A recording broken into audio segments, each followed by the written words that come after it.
Հարգելի գործընկերներ, մենք մի հատ իրավակարգավորում ունենք, համաձայն որի որոշման նախագծին դեմ քվեարկողը պետք է ներկայացնի հատուկ կարծիք, որը թույլ տվեք ներկայացնել, դրանից հետո որևէ հարց ու պատասխան բարձրաբանում ելույթ չպետք է լինի, նաև առաջիններով ասեմ, որ ինչ ունեմ ասելու այս հարցի վրա եմ ասել եմ, հավելյալ բարձրաբանումներ միսից հետո չեն տրվելու։ Ուրեմն այս 3 օրվա ընթացքում ուշադիր լսում էինք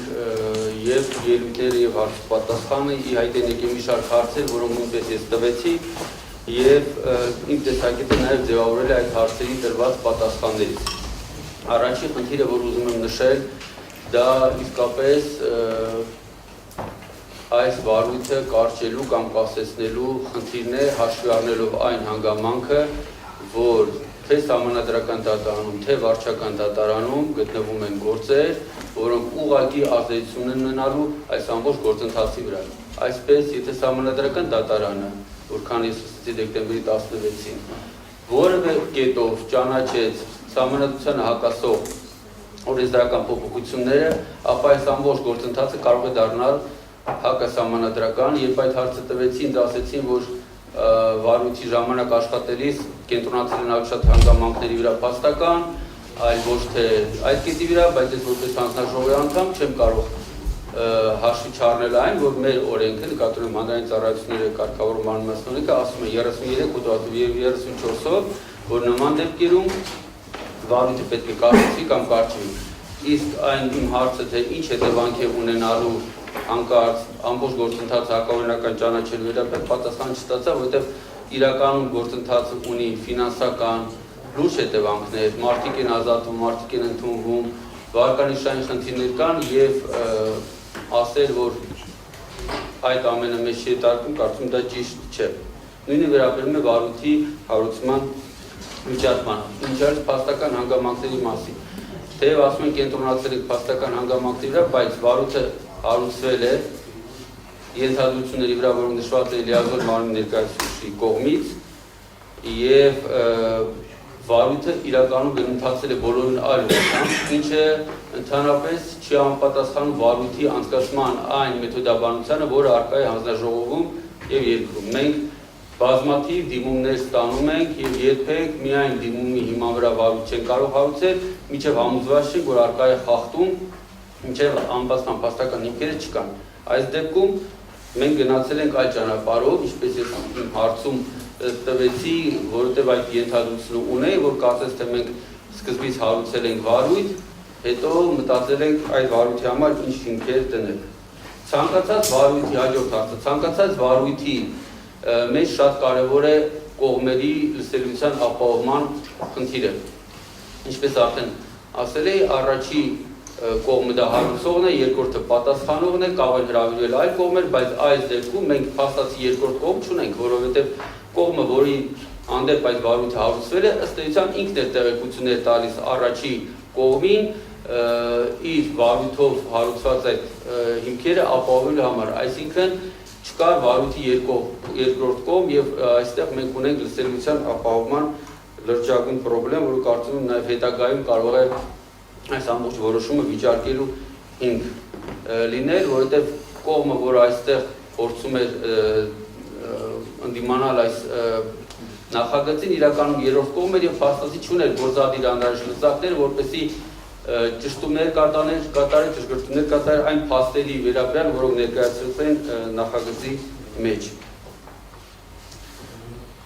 Ես նաև համոզված եմ, որ նախ ասենք, որ ցանկացած խախտում որևէ ձևի մեզ համար ընդունելի չէ, սակայն երբ պատիժը սահմանում, պետք է միշտ նկատի ունենաս այդ խախտման չափը, որովհետև ավելի ժողովրդական լեզվով ասած, եթե մենք օրինակ գերազանցում ենք արագությունը, անմիջապես վարորդական իրավունքից չենք զրկվում։ Կապված նայած թե ինչքանով ես դու գերազանցել։ Ես համոզված եմ եւ կյանքը ցույց կտա, եթե դրան հասնի, որ ցանկացած աուդիտորական եզրակացություն, տեխնիկական աուդիտ թե ֆինանսական, եթե վերցնի այս վարույթի նյութերը ուսումնասիրի, ապա լինի հայկական, լինի Big 4, Big 10, ոչ մեկ չի ասի, որ այստեղ ինչ որ էականության շեմի նույնիսկ մոտ ցուցանիշներ կան, որովհետեւ այս միլիարդավոր գումարների մեջ այդ 4 միլիոն, 5 միլիոն դրամ տարբեր տեղեր, ընդ որում 2-3 տարվա կտրվածքով բացահայտումները, որոնք հանրագումարով կազմելու են, չգիտեմ, կարող 40 միլիոն, 50 միլիոն, ես իմ ամենահորետեսական սցենարով ասեցի կարող 120-150 միլիոն դրամ էին այդ տարիների կտրված, որ ինքը որևէ էականության շեմ չի գերազանցի եւ վստահ եմ աուդիտորական դրակացությունը կտա, որ այստեղ այդ վտանգավորությունը չի գերազանցի։ Փոքր ռեպլիկի կարգով էլի, իսկ լավ օրինակ բերեցիք, դիպ օրինակ բերեցիք, իսկ մինչև երբ կարող եք գերազանցել ձեր մեքենայի վարման արագությունը եւ քանի անգամ։ Թե ամեն անգամ պետք է գերազանցեք ու գանվեք, ուսեմ շարունակենք ապրել։ Պարոն Մեսրոպյան, ես կավարտեմ խոսքս եւ որևէ հարցի չեմ պատասխանելու կներեք այդում այլ դեր հարցը։ Ռեպլիկի Որտեղ ես հիմա կարող եմ լիքը շինավորումներ բերել, այդ թվում դրա վերաբերյալ։ Հիմա անդրադառնանք այս ամեն ինչի հետևանքին, լիցենզիայի զրկման որոշմանը, ճիշտ ասած շատ եմ մտածում լիցենզիայի զրկման իմաստը որն է, որովհետև տեսեք, սովորական տնտեսական գործունեություն իրականացնող ընկերության եւ լիցենզիայի զրկում ես, ինքը արդեն գործունեություն իրականացնել չի կարող, որովհետև նման գործունեությունը համարվել է ապօրինի ձեռնարկատիրական գործունեություն բոլոր հետևանքներով։ Այս պարագայում լիցենզիայի զրկումից հետո ընկերությունը շարունակում է աշխատել։ Շատերը մատնանշում են, որ այնտեղ կա ձևակերպում, համաձայն որի կառավարությունը կարող է առաջարկել սեփականատիրոջը վաճառել ընկերությունը, եթե 3 ամսյա կամ 2 ամսյա ընթացքում համաձայնեցված կարգով այս գործարքը տեղի չի ունենում, ապա